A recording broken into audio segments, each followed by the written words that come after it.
So we're going to get started here. So we have first up here, Jonathan Brooks here, running back out of Texas.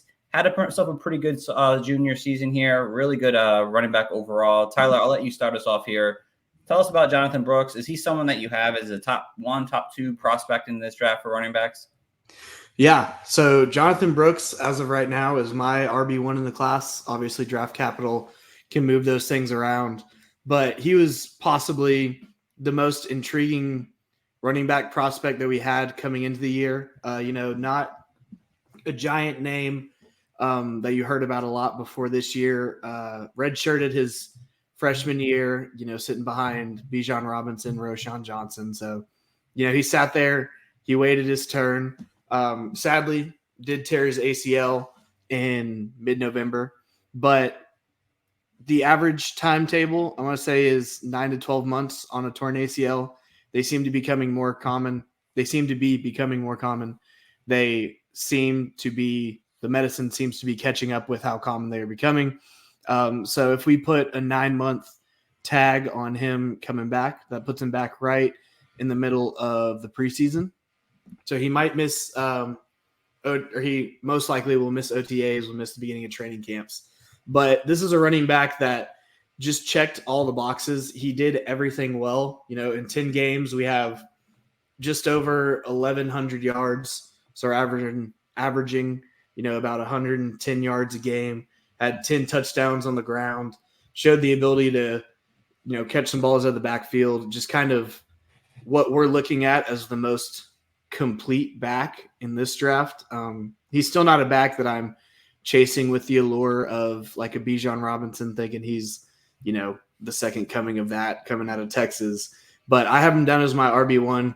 He plays the game extremely well. And me being a guy that works in high school recruiting, especially in Texas, I go back and I look at recruiting stuff as I look at these players coming into the draft to see sort of, are they someone that came onto the scene that developed?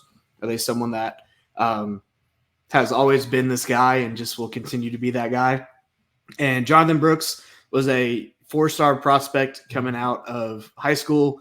His senior year led his team to a state championship behind 3,500 rushing yards, and I want to say it was 65 total offensive touchdowns, which the rushing yards alone ranked second in the nation behind a guy that had, I think, 90 more carries and half as many touchdowns.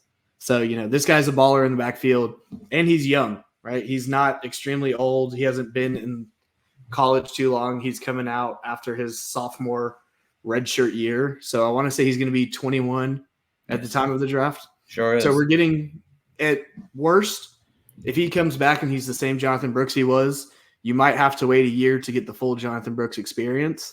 But he's coming back and you're getting a 22-year-old running back, which is where you would fall with most guys in this draft and possibly next draft.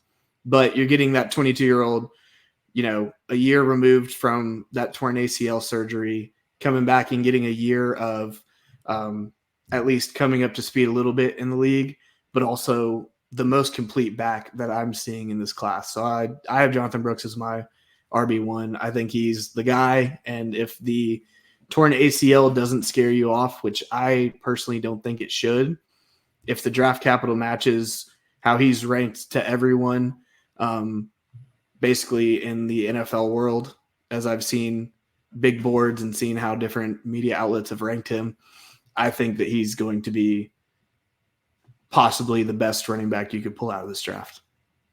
Yeah, I absolutely agree. Oh, hey, Kyle, what's going on? Hey, coaches.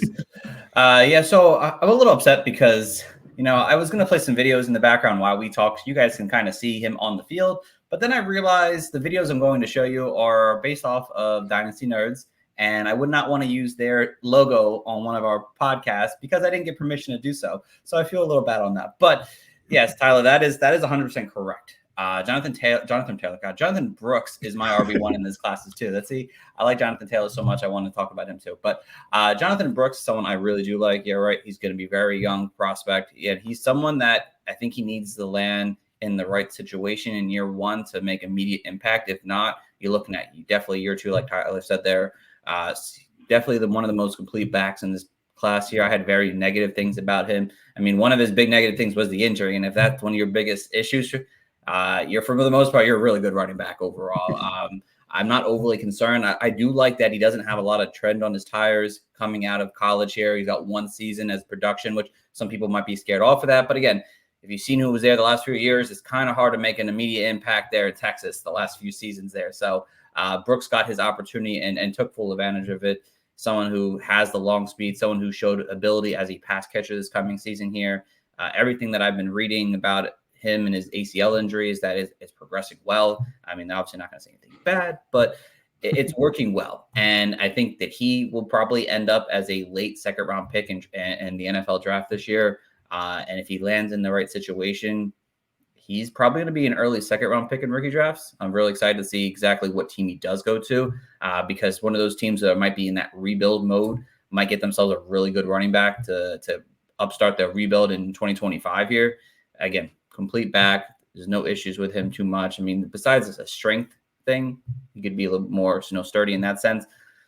He's got pretty much the whole package as a class. But again, he's not, Tyler said, he's not to that tier level, unfortunately, that we saw in the last few years. Some of these better running backs like a Breece Hall or Bijan Robinson in the last 2 or 3 years. Yeah, he doesn't have that kind of elite talent where he's separated completely. But for me and Tyler, he's at the top of the class right now.